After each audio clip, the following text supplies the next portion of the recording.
Hello students, this is Dr. Mamta Sharma, Assistant Professor, Department of Commerce, Kishan Lal Public College, Rewari.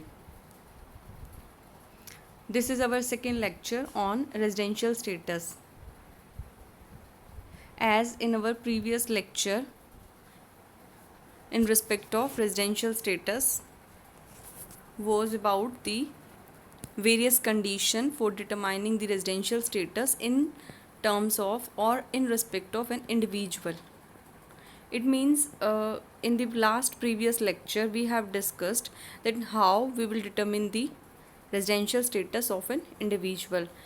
Basically, in the previous lecture we have discussed that there are two basic conditions and two additional conditions, and as we have discussed that the residential status is divided into three parts: ordinary resident, not ordinary resident, and non-resident. So in the present lecture we will discuss about the residential status of other persons. Other persons may include Hindu undivided family, association of person, body of individual, company, firm, and the judicial, artificial judicial persons. So let us start our today's topic. Residential status of HUF. HUF is said to be resident in every case except where during that year the control and management of its affair is situated wholly outside India. It means that if a HUF is controlled from India, even partially it will be resident assessee.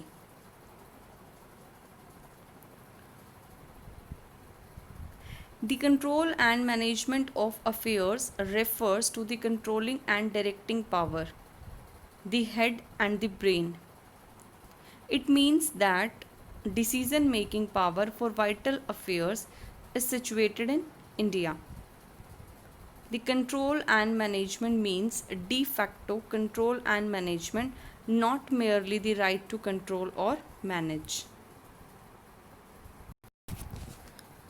Here one point is to be very clear that the residential status of HUF depends upon the control and management.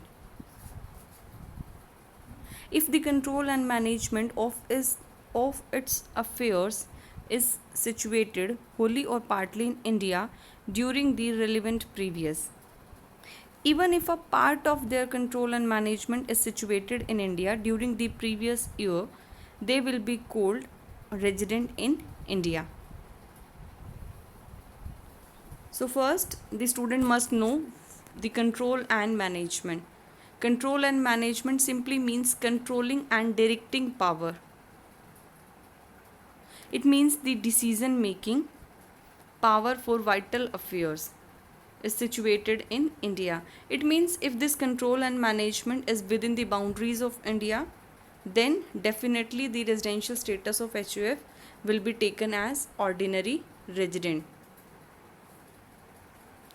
The control and management means de facto control and management, and not only the right to control or manage, means purely control and management.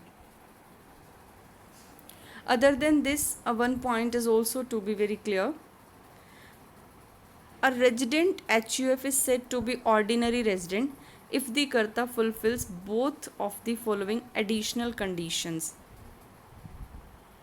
Karta has been resident in India for at least 2 previous years of immediately preceding 10 previous year relevant to the previous year. Plus, Karta has been in India for 730 days or more during 7 previous years preceding the relevant previous year.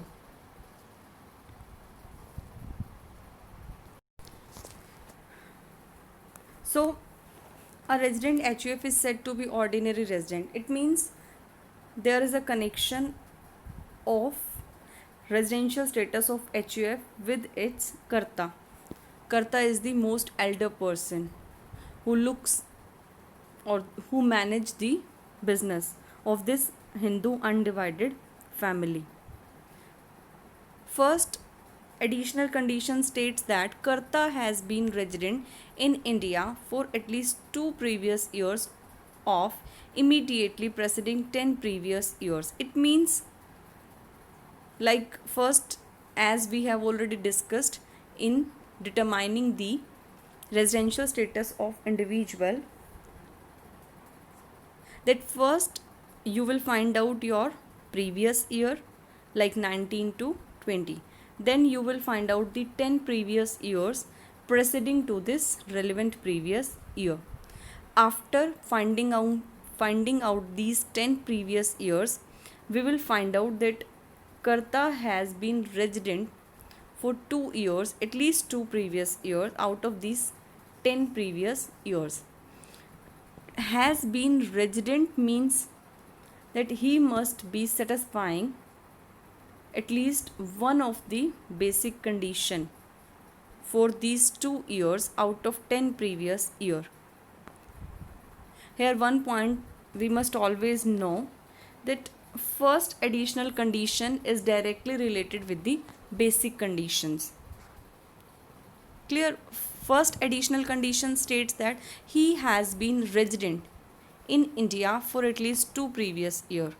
He has been resident in India, it simply means he is satisfying any one of the 2 basic condition for at least 2 years out of 10 previous years.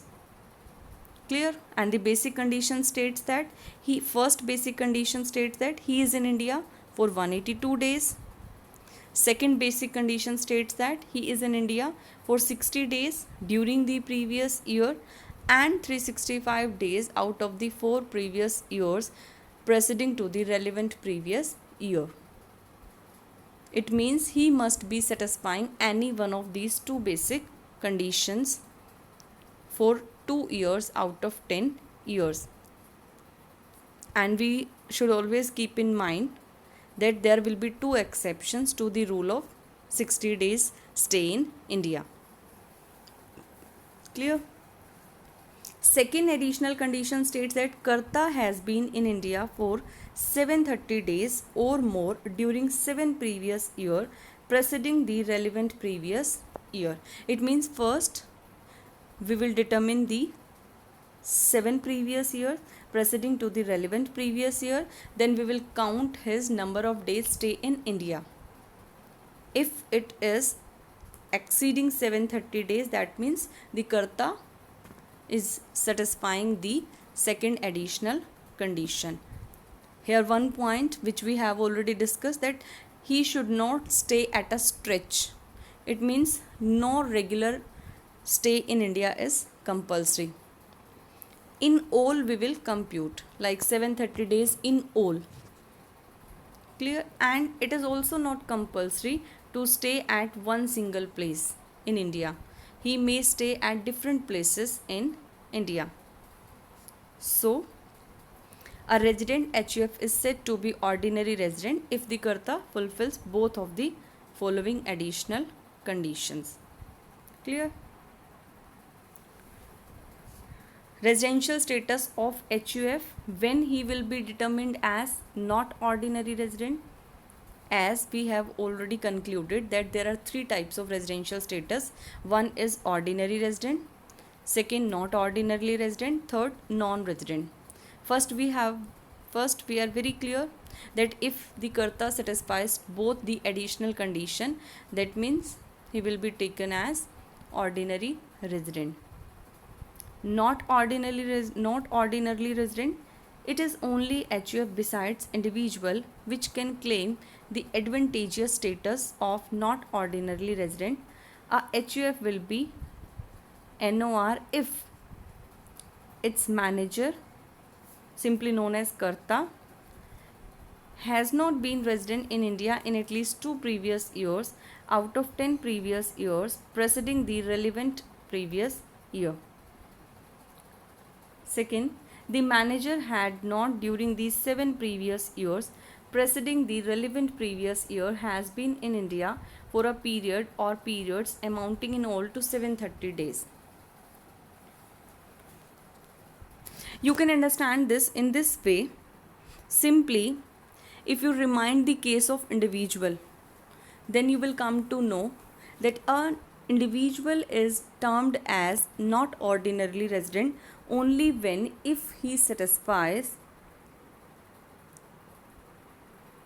does not satisfy additional conditions. Clear? First, remind the case of individual. In case of individual, how we have determined the residential status? Simply, if he satisfy any one of the basic condition as well as both the additional condition, then he will be termed as ordinarily resident. Same we will apply in case of HUF. If Karta satisfies any one of the basic condition as well as both the additional condition, then Karta will be taken as ordinary resident. Second case, in respect of not ordinary resident, if Karta does not satisfy both the additional condition,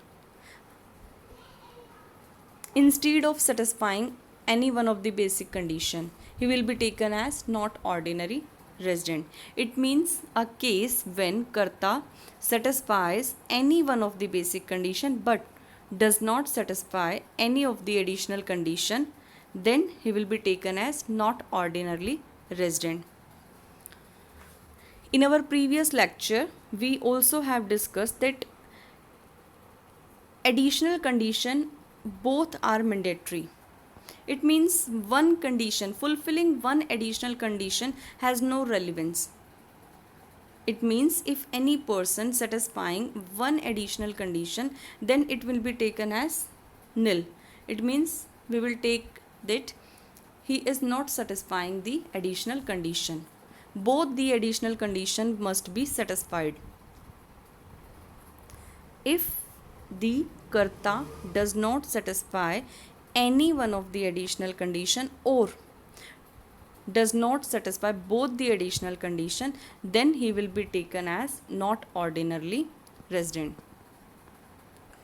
And the last one is non-resident.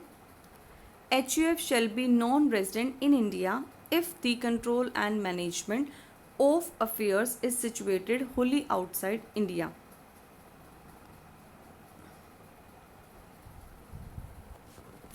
Clear? There are two things we must conclude here.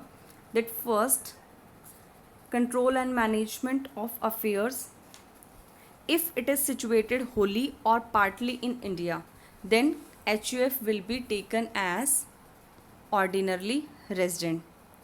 If the control and management of affairs is situated wholly outside India, then it will be taken as non-resident. Clear? And one thing we must be very clear, it is not necessary that the control and management must be situated at the place where the business or profession is being carried on. It means the place of business as well as the place of control and management may be at different places.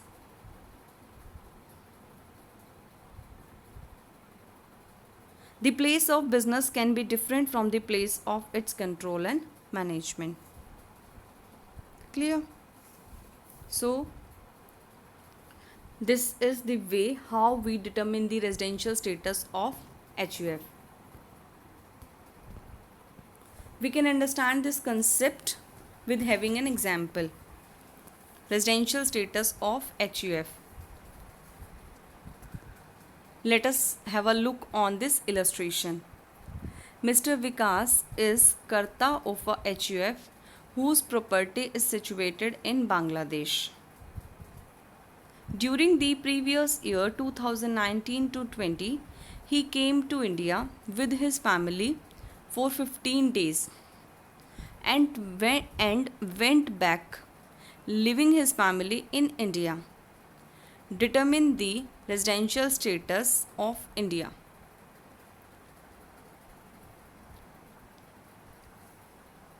There are two things. First thing is Mr. Vikas is Karta of HUF whose property is situated in Bangladesh. It means the control and management of HUF was situated wholly outside India. First, we will take the control and management to understand this concept. If it is situated wholly or partly in India, then the HUF will be taken as resident in India. Here in this illustration, it is clearly given that the property is situated in Bangladesh. It means the control and management of HUF was situated wholly outside India. So the residential status of HUF for the previous year 2019 to 20 is non-resident. Clear? It means for this previous year this HUF will be taken as non-resident, and the tax liability which is applicable in case of non-resident shall be applicable in this particular case. Clear? Now the residential status of AOP or BOI. AOP stands for Association of Person. BOI stands for Body of Individuals. AOP, Association of Person, means it is a group of different person, like an individual or HUF, like an individual or a firm, or HUF or a firm. It means when two different persons come together to achieve the particular goal will be termed as association of persons. BOI stands for body of individual. It means only the individual, not the other person like firm, HUF. These will not be the part of BOI. BOI simply stands for body of individual. It means it is like when the two individual or more than two individual come together for a particular task, for a goal. That body is known as body of individual. Now the question arises about the residential status of AOP or BOI. A firm, an association of person or body of individual is said to be resident in every case except where during that year the control and management of its affairs is situated wholly outside India. It means that if a firm, an association of person or body of individual is controlled from India, even partially, it will be resident assessee. Clear? Simply we can conclude it like as: if the control and management of the affairs of association of firm, association of persons, body of individual or firm is situated wholly and partly in India, then will be termed as resident.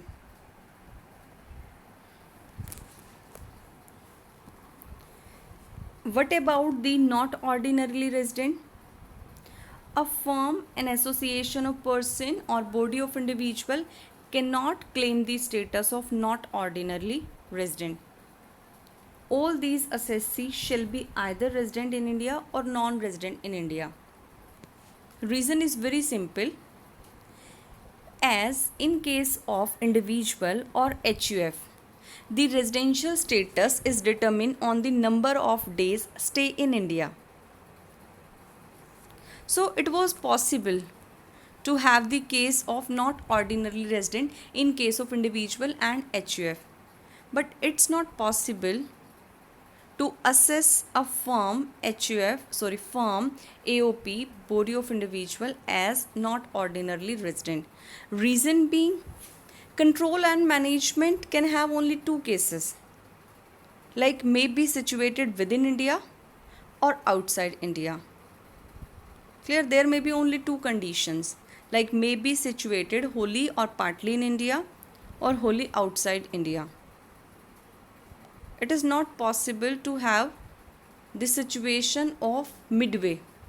So this is why this has been categorized only in two parts. One ordinarily resident, another one non-resident.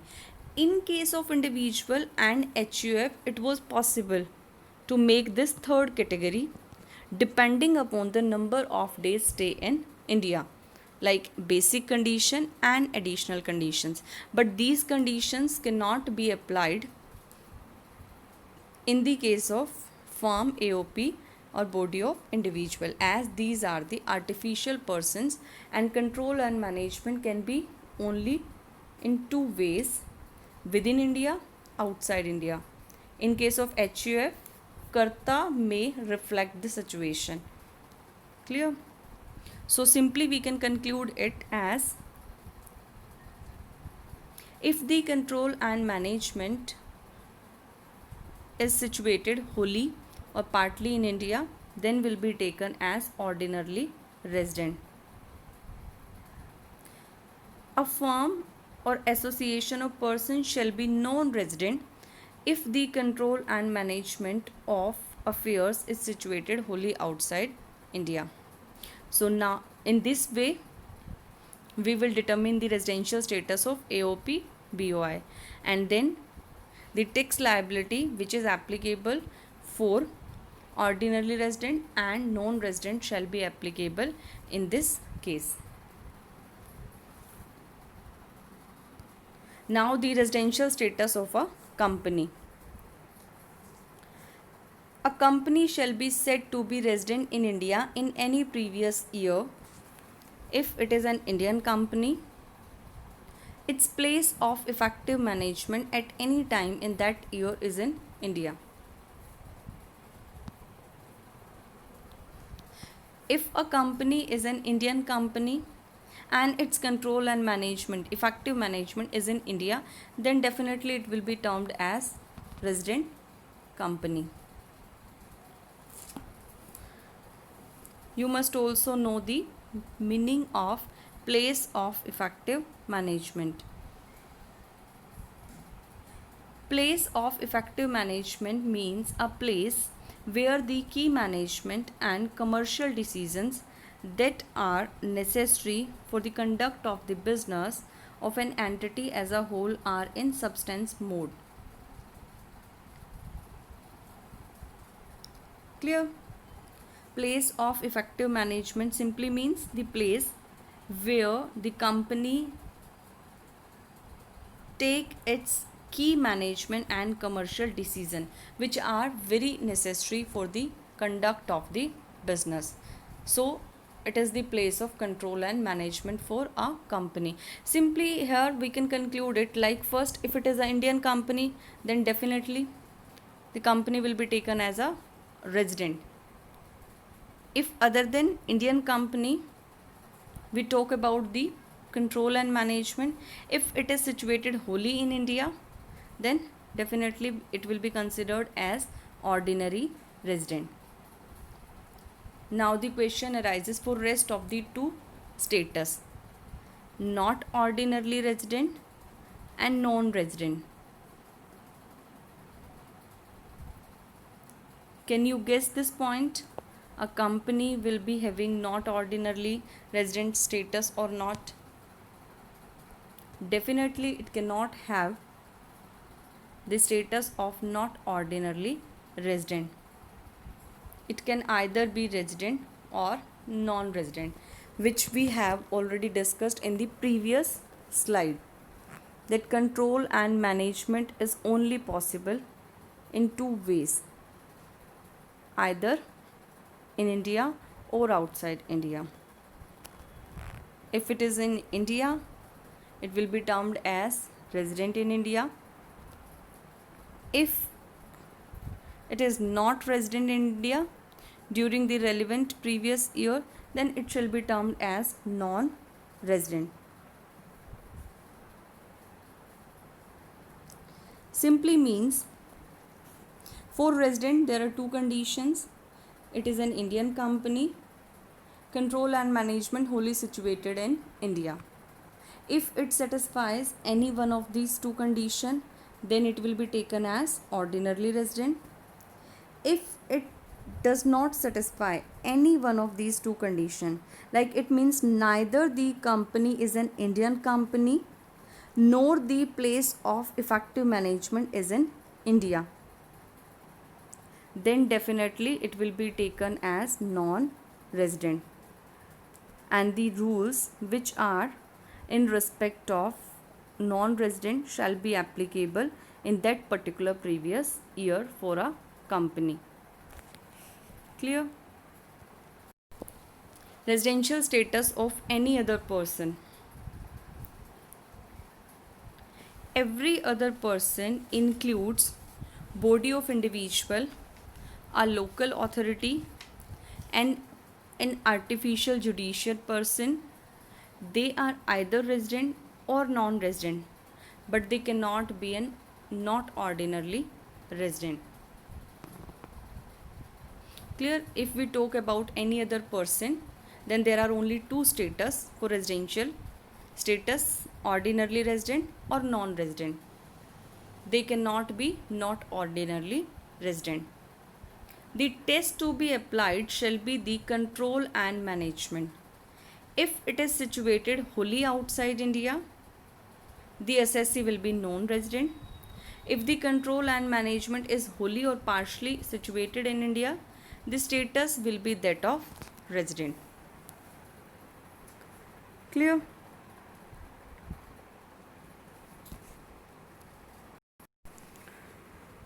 One point we should also know, if a person is resident in India in a previous year relevant to an assessment year in respect of any source of income, he shall be deemed to be resident in India in the previous year relevant to the assessment year in respect of each of his other source of income. Clear? It means different residential status for different sources of income for the same assessment year is not possible. If you are ordinarily resident for one source of income, then definitely you will be ordinarily resident for rest of your sources, rest of your incomes for the same assessment year. And also it is the duty of the assessee to prove before the assessing officer whether he is a resident or non-resident. So this is all about the residential status of different persons. We can conclude in our first lecture on residential status. We have concluded that it is the residential status which matters, not the citizenship. It means a person may be citizen of one country as well as may be non-resident for this country in a particular previous year. So citizenship and residential status has no relevance. It is the geographical locations which matters. Like for how many number of days he is in India will determine his residential status. He may have different residential status in one particular year but cannot have different citizenship. Clear? We have started with the individual. In case of individual, we have discussed two types of condition. One basic condition, another one is additional condition. There are two basic conditions as well as there are two additional conditions. First basic condition simply, if he is in India for 182 days during the previous year. Second basic condition was he is in India for at least 60 days during the previous year and 365 days for 4 years preceding to the relevant previous year. Clear? There were also two exceptions to the rule of 60 days stay in India. And these exceptions were if the person has left India for employment purpose or as a member of crew of Indian ship must have stayed for 182 days instead of 60 days. If the second exception was if the person of Indian origin, foreign national of Indian origin comes India on a visit purpose, must have stayed for 182 days during the previous year instead of 60 days stay in India. Clear? This was discussed in our previous lecture. So these were the basic condition. Additional two conditions were, first additional condition, he has been resident for 2 years out of 10 years preceding to the relevant previous year. Second, he has been in India for 730 days in all out of 7 years preceding to the relevant previous year. Clear? So, basically the residential status is divided into 3 parts: ordinarily resident, not ordinarily resident, non-resident. If an individual satisfy any one of the basic condition as well as both the two additional condition, then will be termed as ordinarily resident. If he satisfies any one of the basic but does not satisfy the additional condition, will be termed as not ordinarily resident. And in a case where the individual does not satisfy any one of the basic condition, then will be taken as not non-resident. It simply means satisfying both the additional condition without satisfying basic condition has no relevance and simply will be taken as non-resident in India. In case of HUF, as we have determined, like it depends upon the control and management.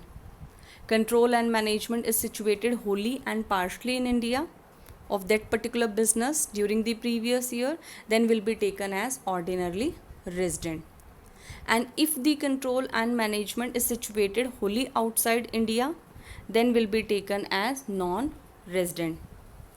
The residential status of HUF will also depend upon the number of days of stay. Karta's number of days stay in India. Like as an individual, Karta will be assessed. Clear? After then we have discussed AOP, firm, body of individual. In case of AOP, body of individual, firm, there can only be two residential status: ordinarily resident, non-resident. Not ordinarily resident is not possible. Reason being, there can only be two situations, like control and management within India or outside India. Simply, if it is within India, then will be taken as ordinarily resident. If it is outside India, then will be taken as non-resident. Clear? And in case of company and other person, the same concept will be taken. Like if the control and management is situated wholly or partly within India, then will be taken as ordinarily resident. If the control and management is situated wholly outside India, then will be taken as non-resident. In case of company, one point has been added here, that if it is an Indian company, then will be taken as resident in India. And if neither the company is an Indian company nor the place of its effective management is in India, then will be taken as non-resident. So in this way we can conclude. At last, one point you will keep in your mind, that an individual and HUF may be assessed in the same way Like three categories may be there: resident, not ordinarily resident, non-resident. AOP, body of individual, firm, company, other person may be categorized or may be taken only two ways, like resident and non-resident. I think this lecture will help you in understanding this concept. So go through these concepts. First, try to understand the concept regarding the residential status in respect of different person. Then in the next lecture, we will discuss about the tax liability. Tax liability in respect of various residential status. Clear? Thanks a lot.